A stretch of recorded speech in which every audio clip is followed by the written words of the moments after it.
রাজধানীর Suhrawardy medical college হাসপাতাল সহ ৩ হাসপাতালে একযোগে দালাল ধরতে অভিযান চালিয়েছে র্যাব-2 এর একটি দল।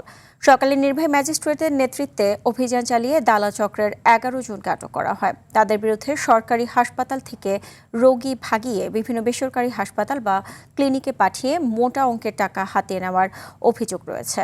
অভিযান শেষে র্যাবের নির্বাহী ম্যাজিস্ট্রেট কাজী তামজিদ আহমেদ আটককৃতদের বিভিন্ন মেয়াদে কারাদণ্ড দেন।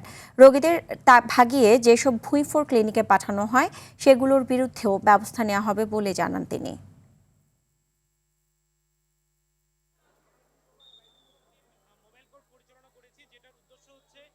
সোহরাওয়ার্দী পঙ্গু হাসপাতাল, হৃদরোগ ইনস্টিটিউট, এই 3টা হসপিটাল জুড়ে আমাদের অভিযানটা পরিচালনা করা হয়েছে। আমাদের এখন পর্যন্ত 11 জনকে আমরা সন্দেহভাজন হিসেবে আটক করেছি।